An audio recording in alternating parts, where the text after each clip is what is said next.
In the spring of 483 BC, a group of men stood in the assembly of Athens and argued about what to do with a hole in the ground. Miners working the hills of Laurion, in the southeast corner of Attica, had cut into a new vein of silver. It was rich beyond anything the city had seen.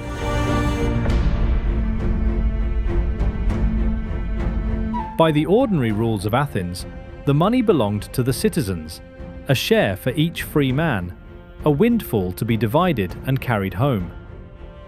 One man stood against it.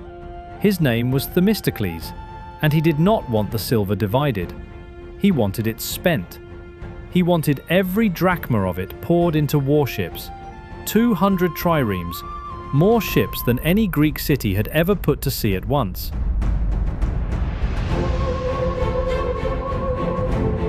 It was an enormous gamble. It meant handing back a fortune that was already, by law, in the people's pockets. It meant building a navy for a war that had not yet come. The assembly voted with him. The silver from that one vein went into timber and bronze and rope, and within 3 years, those same 200 ships met the Persian fleet in the narrow water off an island called Salamis, and won the battle that decided whether Greece would exist at all. A mineral strike became a navy became an empire, and the empire became the first great fortune Europe ever built, paid for from beginning to end in silver.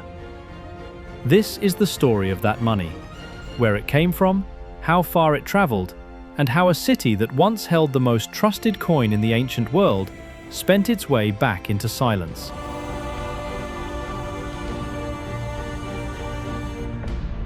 This is Greece. We tend to remember Greece for the things that do not rust: the marble of the Parthenon, the arguments of Plato and Aristotle, the clean geometry of a democracy inventing itself for the first time.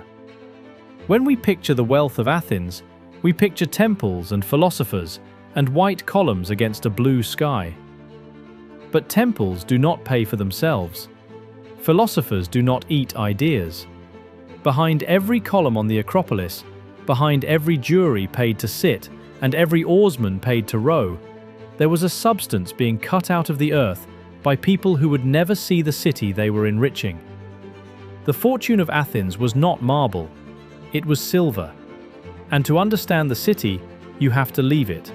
Travel about 50 kilometers southeast to a range of low, dry hills near the sea, where the whole story begins underground.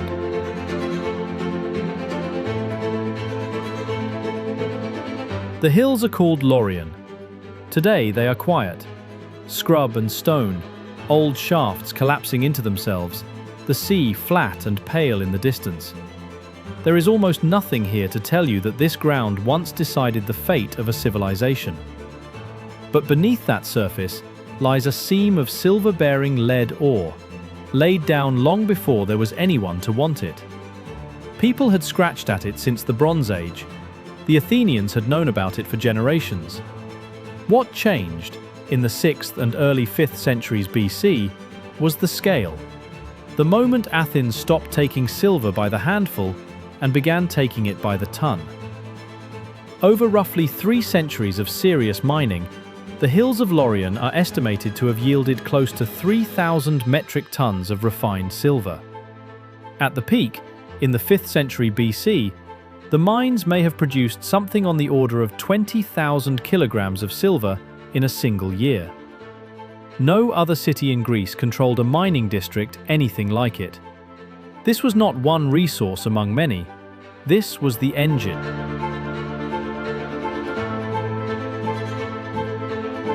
And it worked in a very particular way. The ore did not come out of the ground as silver. It came out as galena, a dull, heavy, silver-bearing lead ore, and getting the silver out of it was an industry in itself. The miners followed the veins down. They dug narrow shafts, some reaching depths of over 100 meters, and from the shafts they cut galleries, tunnels barely a meter high, so low that a grown person could not stand, could only crouch and crawl and swing a pick at the rock a few centimeters from their face. There was no ventilation to speak of. The air went bad. Oil lamps burned what little oxygen there was and filled the tunnels with smoke. Where the rock was too hard to cut, the miners set fires against it to crack it with heat, and then breathed what the fires left behind. The people doing this work were not citizens. They were enslaved. Thousands of them, many captured in war, many bought from traders, worked in conditions that killed them steadily. Ancient sources describe children sent into the tightest passages, the ones too small for an adult to enter. At the height of the operation, tens of thousands of enslaved people may have been working the Lorient district at once. This is the part of the fortune that the marble does not show you.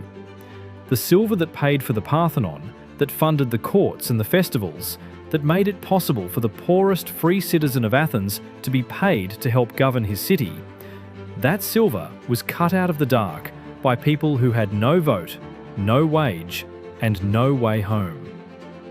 The wealth and the cruelty were not separate. They were the same ore, pulled out of the same hills. Once the ore was up, the second half of the industry began. The galena was crushed, then washed in long stone channels to separate the heavy ore from the waste rock. Water running down carefully graded troughs, fed by cisterns that caught the winter rain, because this dry corner of Attica had barely enough water to do the work. Then the concentrated ore was smelted in furnaces, and the silver was separated from the lead through a process called cupellation, heating the metal in a shallow hearth until the lead oxidized away and left behind a bead of pure silver.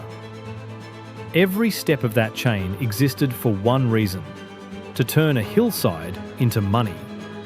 And the money it produced would become the most trusted object in the ancient Mediterranean.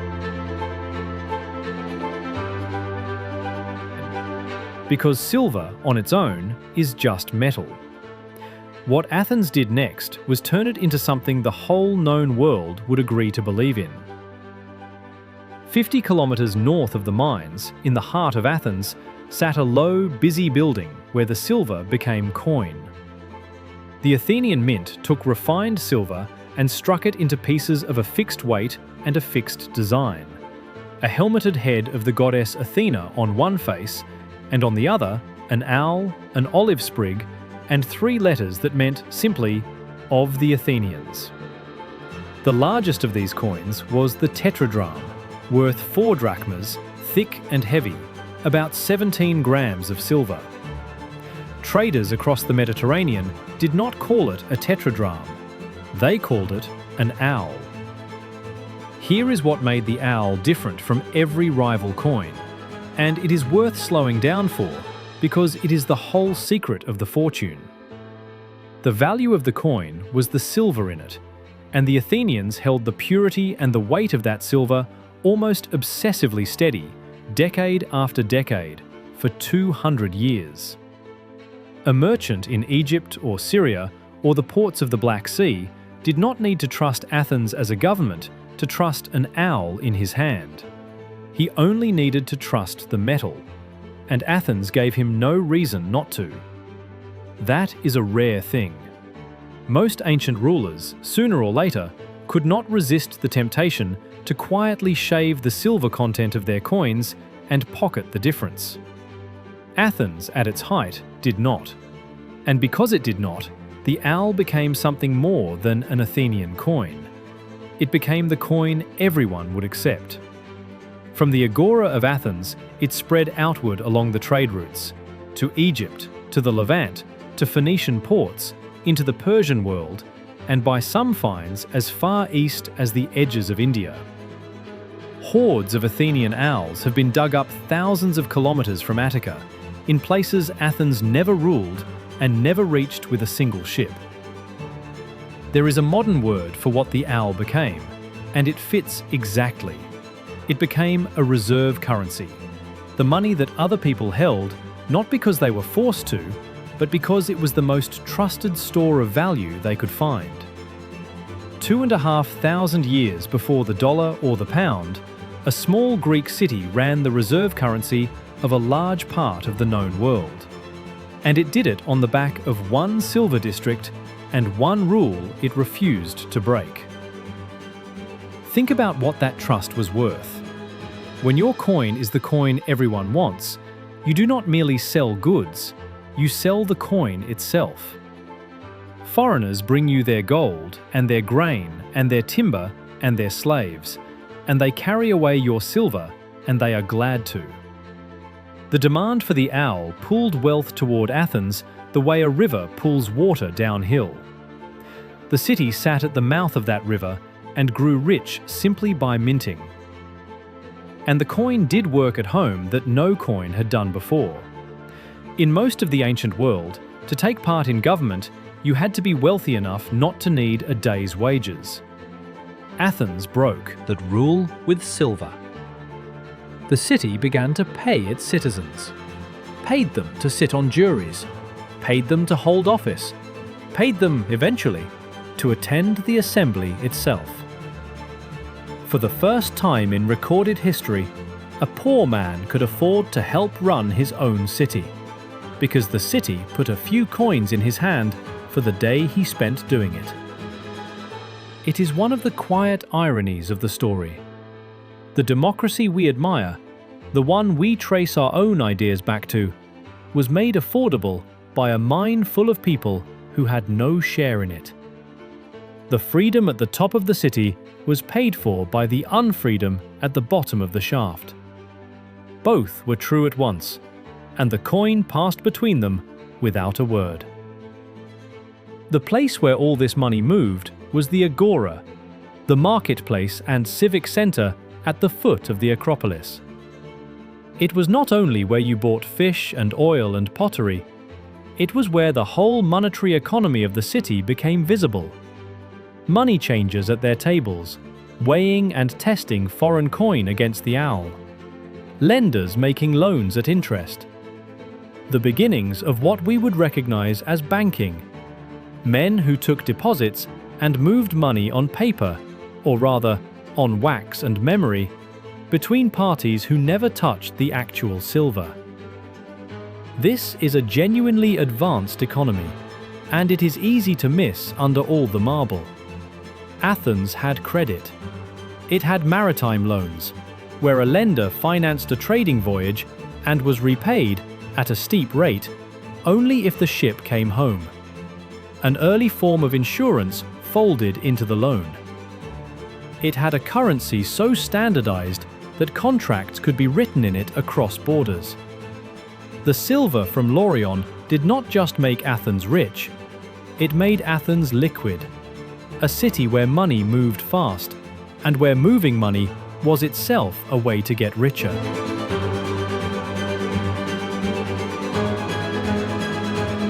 Down at the coast, a few kilometers from the city, was the machine that carried all of it out and brought the world's goods in.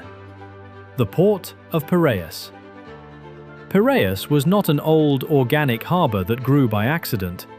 It was planned, laid out on a grid, fortified, connected to Athens by the long walls, two parallel fortifications that turned the road between city and sea into a protected corridor. The idea was simple and ruthless. As long as Athens held Piraeus and the sea, Athens could not be starved. An enemy could burn every field in Attica, and the grain ships would still come in from the Black Sea, paid for in owls, and the city would eat.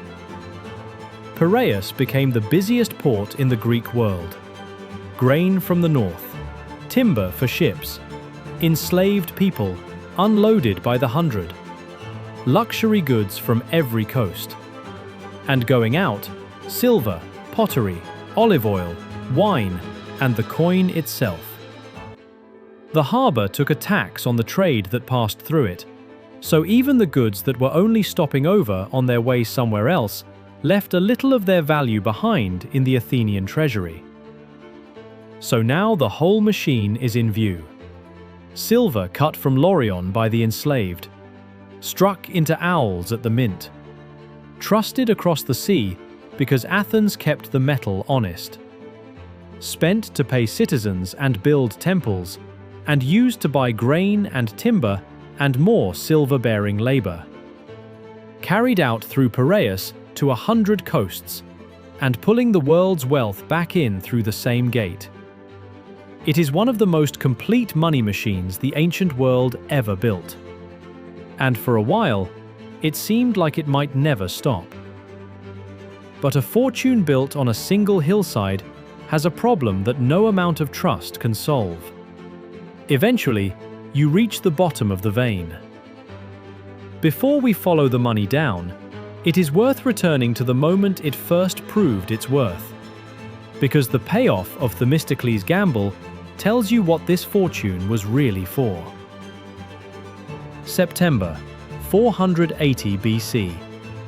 3 years after the assembly voted to turn the Laurion silver into ships, a vast Persian fleet has swept down the coast, and the Persian king Xerxes has taken Athens itself. The city is evacuated. The temples on the Acropolis are burning. By every ordinary measure, Athens has lost. But the 200 triremes the silver bought are still afloat. And the Athenians, with their allies, draw the enormous Persian fleet into the narrow strait between the mainland and the island of Salamis. Water so tight that the Persian numbers become a liability, ships fouling one another, unable to maneuver. In the confusion, the lighter, faster Greek triremes break them. It is one of the decisive battles of the ancient world, and it turns on money. Without the silver strike of 483, there are no ships. Without the ships, there is no Salamis. Without Salamis, there is very likely no independent Greece for the classical age to happen in. No Parthenon to come, no Golden Age, none of it. A hole in the ground at Laurion, converted into timber and bronze by a single vote, bought the survival of a civilization. The fortune's first great expense was its own defense, and it paid.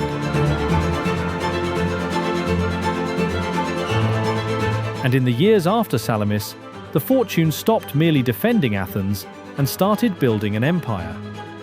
The Greek cities that had fought off Persia did not disband. They formed an alliance to keep the Persians out for good, a league of city-states with its treasury on the sacred island of Delos in the center of the Aegean. Each member contributed to the common defense. The larger ones sent ships. The smaller ones, not wanting the trouble of building and manning a warship for a whole year, preferred to send money instead. And there it is, the quiet hinge on which everything turns. Athens was willing to build the ships the others paid for. The silver of the smaller cities flowed to Athens. The fleet that silver built was commanded by Athenians, and year by year, the alliance of equals became something else. The members were no longer partners, they were payers. In 454 BC, the Athenians moved the league's treasury from Delos to Athens. The official reason was safety. The real effect was ownership. What had been called contributions were now plainly tribute, an annual payment from as many as 150 or more cities into the Athenian treasury. Ancient estimates put it at several hundred talents of silver a year, on top of everything Laurion was already producing. A talent was an enormous sum, years of a skilled worker's wages. The tribute came in hundreds of them every year, and Athens insisted increasingly that the tribute be paid in owls, in Athenian coin. Read that again, because it is the sharpest financial move in the whole story. By demanding payment in its own currency, Athens forced every subject city to acquire Athenian silver in order to pay Athens. It made the owl not just the trusted coin, but the necessary one. A city that ran the reserve currency and then required its empire to pay it back in that same currency had built something close to a perfect loop. So where did all of it go? The mine silver and the tribute silver together? Some went where you would expect. To the fleet, always. To grain, to keep the city fed. But a great deal of it went up, onto the rock at the center of the city, and turned into the thing we remember. The Acropolis had been burned by the Persians. Under the leadership of Pericles, in the decades after the war, Athens rebuilt it, not modestly, but as the most ambitious building program the Greek world had ever seen. The Parthenon rose in gleaming marble, its sculptures among the finest ever carved, a temple to Athena that doubled as a statement of what Athenian silver could buy. Not everyone approved, even then. Athens was spending the common defense fund of an alliance, money given by other cities to fight Persia, on decorating its own capital. Critics said plainly that Athens was dressing itself up like a vain woman in jewels bought with money that was not hers. Pericles won the argument because Athens held the treasury and the fleet, and the cities that objected had no way to force the point. The marble went up, the tribute paid for it, and the temple that we now treat as the pure, timeless symbol of Greek civilization was, in its own moment, also a receipt, proof of who was paying whom. Stand in front of the Parthenon today, and you are looking at silver. Silver from a mine full of the enslaved, and silver from 100 cities that had been turned, coin by coin, from allies into subjects.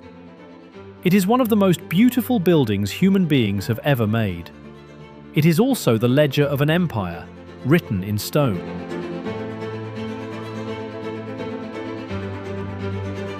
It is worth pausing on the substance at the center of all this, the silver itself, because its story is the story of the fortune in miniature. Silver is not the rarest metal, nor the most useful. You cannot make a plough from it, or a sword worth carrying. Its value in the ancient world came from something more abstract. It was scarce enough to be precious, common enough to be divisible, soft enough to strike a clear image into, and stable enough that it did not corrode away in a purse over the years. It could be weighed, tested, trusted. Those qualities are exactly what money needs. Silver did not become money because someone decided it should.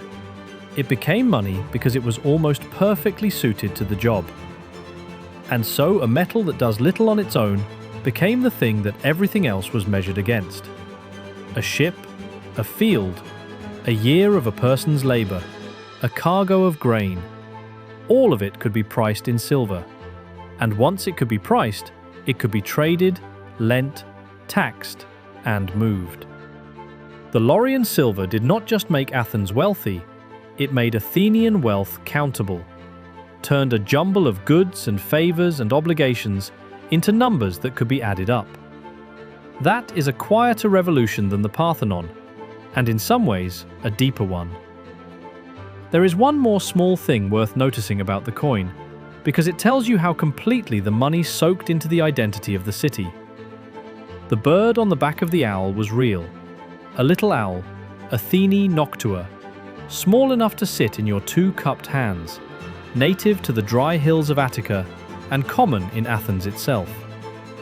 It was the bird of the goddess Athena, a sign of wisdom, and the Athenians put it on their money and never took it off. There is a proverb from the ancient world, to bring owls to Athens, meaning to bring a thing to a place that already has more than enough of it. The owls in the proverb are the coins. To bring owls to Athens was to carry silver to the one city that would never run short of it. For 200 years, that was true. And then, slowly, it stopped being true.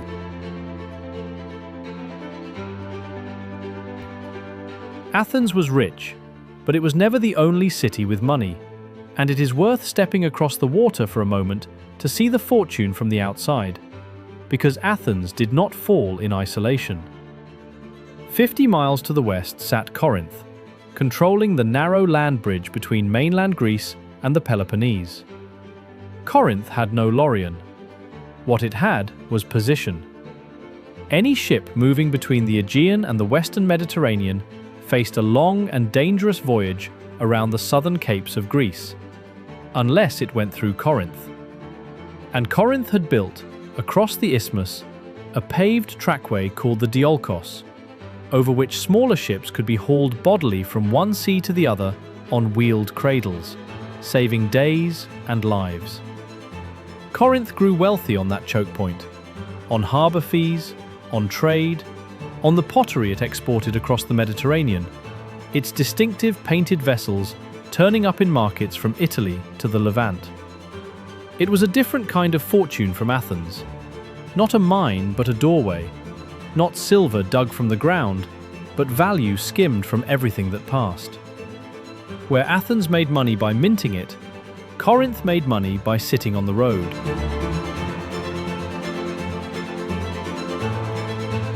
The two cities were rivals, and their rivalry helped light the fire that would consume both.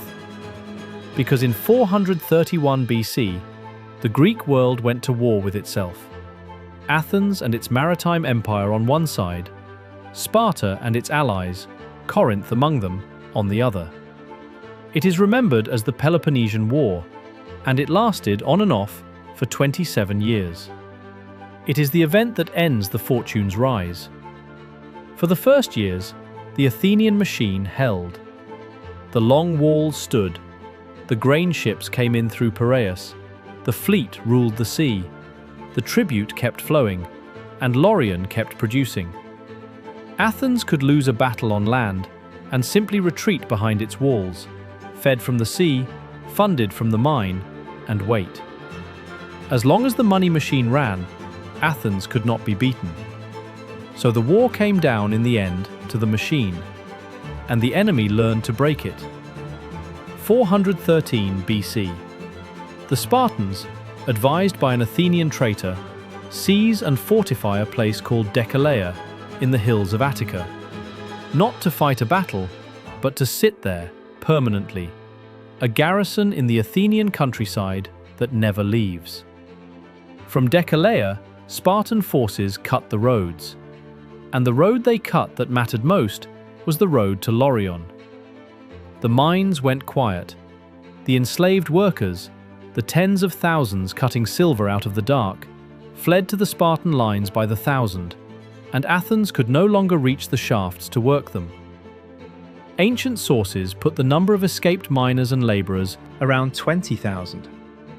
In a single stroke, the enemy had not won a battle. They had turned off the engine. This is the moment the fortune breaks, and it is worth seeing exactly how. Athens did not run out of silver because it spent too much on temples, though it spent a great deal. It ran out because the source was seized. The whole edifice, the trusted coin, the paid citizens, the fleet, the empire, rested on a single mining district 50 kilometers outside the city.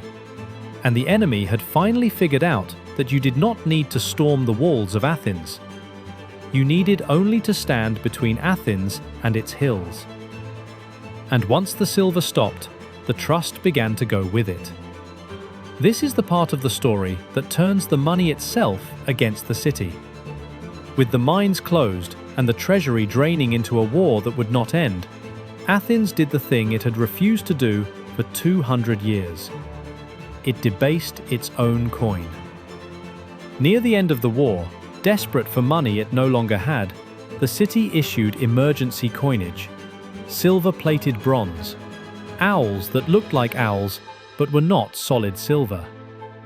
The whole basis of the owl's power had been that its value was the metal in it, guaranteed, unchanging, trustworthy anywhere. The moment Athens began minting coins that only looked like silver, that guarantee was broken. A merchant in a foreign port could no longer take an owl on faith. He would have to test it, weigh it, doubt it. And a reserve currency that has to be doubted is no longer a reserve currency. Athens lost the war in 404 BC. Sparta took the fleet. The long walls, the corridor that had made the city unstarvable, were pulled down, and it is said the Spartans tore them down to the sound of flute girls playing, as if a wedding. The empire was gone, the tribute stopped, and the mines, when Athens finally regained access to them, were never the same. Some veins were worked out. The skilled and enslaved workforce had scattered or died. Production came back in fits and starts, but it never again reached the flood of the 5th century.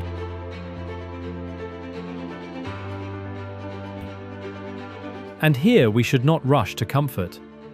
There is a temptation, telling a story like this, to say that Athens endured, that the ideas survived, that the philosophy outlasted the fall. And in a sense that is true. But the money did not endure. The fortune, specifically, was over. The city that had run the most trusted coin in the ancient world spent the 4th century as one Greek city among many, no longer rich enough to command an empire, no longer minting the currency the world reached for.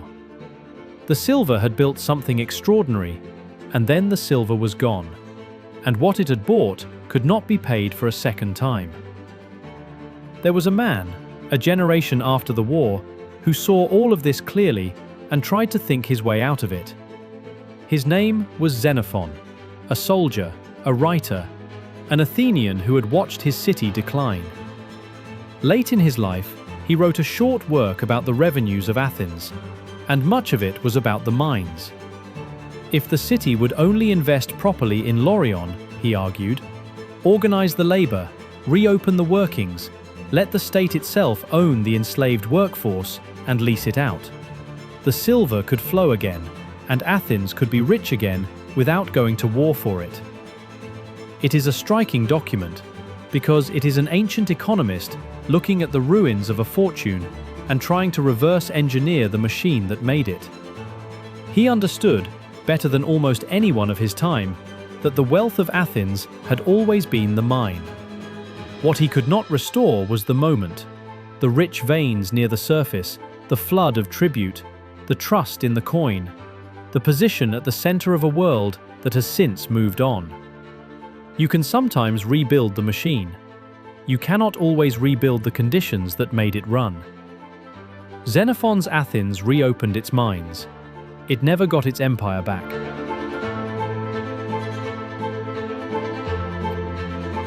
To feel the full weight of what was lost, come back down to the water, to Piraeus, the port that had been the beating heart of the machine.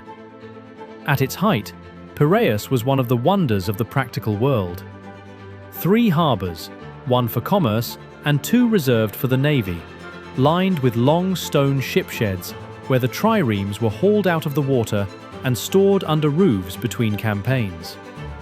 There was a naval arsenal, a purpose-built structure for storing the rigging and tackle of the fleet, its dimensions, contents recorded so precisely on stone that we can still read the inventory. There were markets, banks, warehouses, money changers, and a floating population of merchants and sailors from every coast of the Mediterranean, speaking a dozen languages, all of them there for the same reason, because this was where the money was. The scale of the trade is hard to overstate. Athens could not feed itself from Attica alone. The soil was thin, the rain unreliable, and the population had grown far beyond what the land could carry. So the city imported grain, vast quantities of it, much of it from the fertile lands around the Black Sea, and paid for it, year after year, in silver.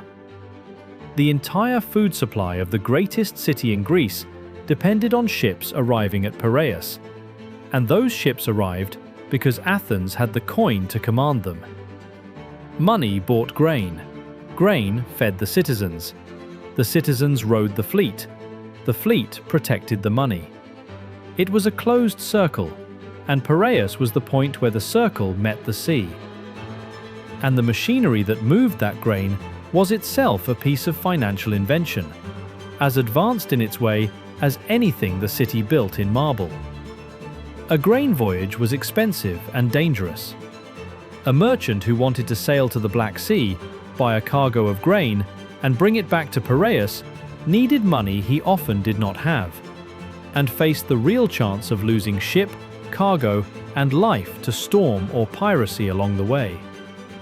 So Athens developed a tool for exactly this problem: the maritime loan.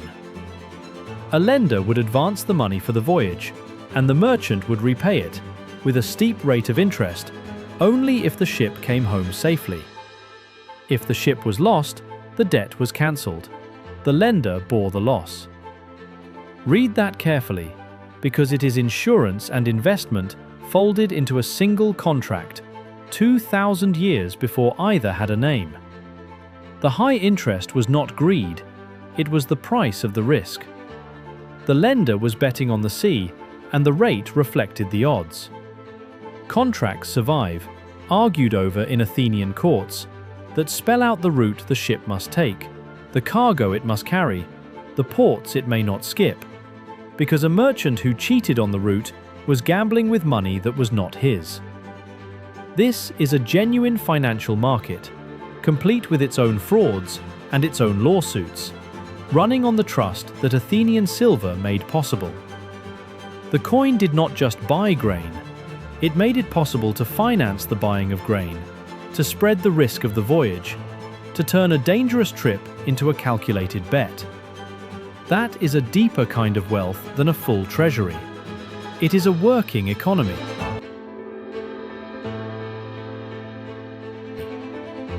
It ran through named people too, not just institutions. We know of men like Macedon, who began his life in Athens as an enslaved worker in a bank, earned his freedom, took over the business, and became one of the wealthiest men in the city. A former slave running maritime loans and holding deposits for citizens and foreigners alike. His story is only possible in a place where money had come loose from birth and blood, where a man could rise on silver and skill rather than on the family he was born into. Macedon is the human face of the Athenian money economy at its most fluid. Proof that the same silver that chained people to the mines could, in the city above, lift a person from the bottom of society to the top. Both things were true in the same economy at the same time. Now imagine that circle breaking. The mines seized, the treasury draining, the coin no longer trusted, the fleet finally lost at war's end. The ship sheds that had held 200 triremes stood emptying. The naval harbours that had been closed to foreign eyes were opened. The grain still had to come, the city still had to eat, but the silver to pay for it was no longer flooding in from Lorient, and the tribute that had topped up the treasury for half a century had stopped entirely. A fortune does not usually end in a single dramatic moment. It ends the way Piraeus ended, in a slow reduction, harbour by harbour, contract by contract, as the thing that had made a place central quietly stops being true. The port did not vanish. Athens remained a real city, a trading city, for centuries more. But it was never again the port where the world came to get the coin it trusted most. The centre had moved, and Piraeus became what most great ports eventually become: busy, useful, and ordinary. And where did the centre move to? For the answer, you have to look north, to a region the classical Athenians had regarded as a rough frontier, barely Greek at all: Macedon. While Athens and Sparta had spent 27 years destroying each other, and then spent the decades after the war still fighting, the kingdom of Macedon in the north had been rising.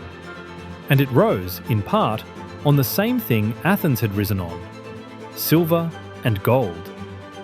The Macedonian kings controlled rich mining districts of their own, the mines of Mount Pangaeon and the surrounding region, which under King Philip II are said to have yielded on the order of 1,000 talents of gold and silver a year. It is the same story with the names changed.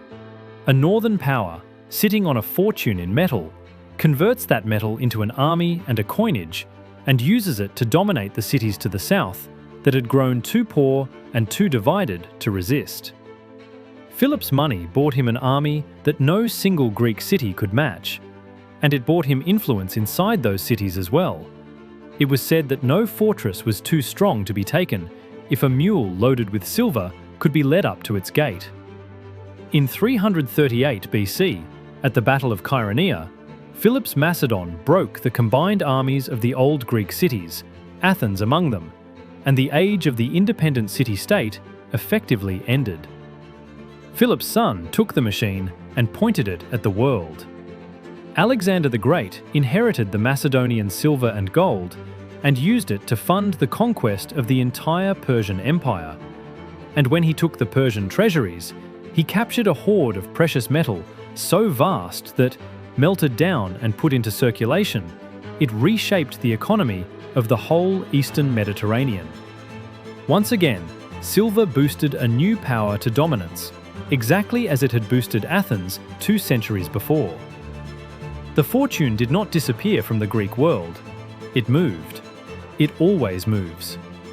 And this is perhaps the truest thing the story has to teach. A fortune built on a resource is a fortune with a location, and locations can be seized, and resources can run dry, and the trade that once ran through your harbour can be persuaded to run through someone else's. Athens spent 2 centuries as the centre of the ancient economy because it held the silver and kept the coin honest. When it lost the silver, it lost the centre, and no amount of marble or memory could pull the centre back.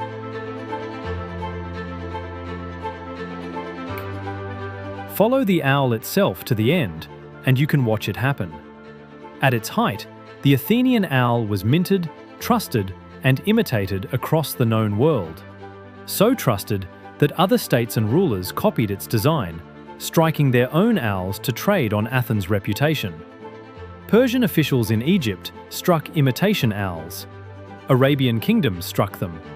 The design outlived the city's power, precisely because the design meant reliable silver, and reliable silver is wanted everywhere. But an imitation is a symptom of decline as much as a compliment. When your coin is being copied by others, it means others are supplying the silver that you used to supply. The market that had reached for Athenian owls kept reaching for owls. It simply no longer needed Athens to make them. The brand outlived the fortune. The city that invented the most trusted coin in the ancient world ended up watching other people mint it. There is a strange, quiet coda to all of this, out in the hills where it began. Lorient did not stay silent forever. In the middle of the 19th century, more than 2,000 years after the classical mines fell quiet, people came back to the same hills, this time for the lead and the zinc as much as the silver, and armed with industrial machinery the ancient miners could never have imagined. They reworked the old shafts. They melted down the ancient slag heaps, the waste rock the classical smelters had thrown aside, because modern techniques could pull metal out of it that the ancients had left behind. For a time, in the 19th and 20th centuries, Lorient became an industrial town again, its chimneys smoking over the same ground. And it carried the same shadow. The modern mines had their own conflicts, their own dangerous conditions, their own bitter strikes. At one point, striking miners were fired on by company guards, and workers were killed. The particular cruelty had changed shape, but the pattern rhymed. Wealth pulled out of these hills at a human cost, over and over, across millennia.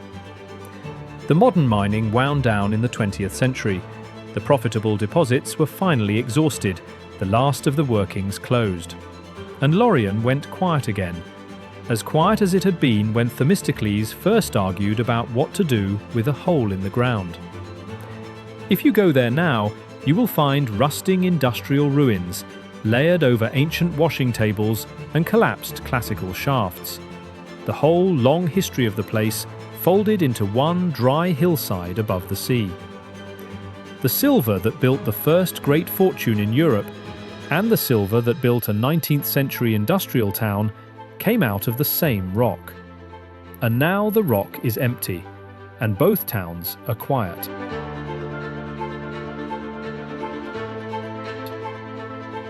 It is worth asking what all this silver actually felt like in an ordinary life. Because a fortune is not only talents in a treasury and coins in a foreign hoard. It is what money does to the people who live inside it. At the height of the owl, Athens was a city where a poor free man could genuinely change his standing through the cash economy. A skilled craftsman, a stonemason working on the temples, a potter, a shipwright in the yards at Piraeus, earned a daily wage in silver and could measure his life in coins in a way his ancestors could not. The state paid jurors a few obols a day, enough that an old or poor citizen could spend his time in the courts rather than in the fields. Rowers in the fleet were paid, soldiers were paid. For a stretch of decades, Athens was awash in small silver, the drachma and its fractions passing hand to hand in the agora, buying a fish, a jug of wine, a day of another man's labor. That is a profound change in how a society works, and the silver made it possible. Money loosens the old bonds. In a world without much coin, you are tied to your land, your family, your patron. Your survival runs through relationships. In a world full of reliable coin, you can sell your labor to a stranger and buy your bread from another stranger, and the relationships matter less. Athens, more than almost any earlier society, ran on that kind of money. Impersonal, countable, portable. It is one of the reasons the city crackled with such energy. A great many people were, for the first time, economically loose, able to move, to bargain, to rise. But we should hold the whole picture, because the same silver economy had a flaw, and the flaw was made of people. The enslaved in the mines, of course, whose labor underwrote everything, but also the enslaved in the workshops, the households, the fields. A population so large that in classical Athens, enslaved people may have made up something approaching a third of all inhabitants. The freedom of the citizen to sell his labor rested on the unfreedom of the person who could not. The cash economy that lifted the poor citizen was built on top of an enslaved economy that had no cash at all. Both were the fortune. You cannot understand the money of Athens by looking only at the top of it. And when the fortune fell, the fall was felt in exactly those ordinary lives. When the mines closed and the tribute stopped and the coin was debased, it was the wage earner who felt the silver grow scarce, the juror whose few obols meant less, the family that had risen on the cash economy watching it contract. Fortunes rise as abstractions, talents, tribute, reserve currency. They fall as small, concrete losses spread across thousands of households that had learned to depend on money that was no longer there. There is one more place the money went that is easy to forget: into the festivals, the theatre, the public life that we now think of as the pure cultural achievement of Athens. The great dramatic festivals, where the plays of Aeschylus and Sophocles and Euripides were first performed, were public events, funded partly by the state and partly by wealthy citizens required to sponsor them as a kind of tax. The tragedies we still read and stage 2,500 years later were, among other things, a way that Athenian silver was spent, the surplus of an empire turned into a civic gift, a competition, a shared experience for a city that could afford to gather tens of thousands of people to watch actors argue about the gods. So the cultural glory and the money were never really separate things. Athens of the mind, the philosophy, the theatre, the democracy, was, in its own time, also the Athens of the mine, the mint, and the port. The ideas were real, and they have outlasted everything. But they were paid for. And when the payment stopped, the extraordinary concentration of talent and energy and leisure that had produced them thinned out too. Athens kept thinking after its fortune ended. It never again thought quite so loudly.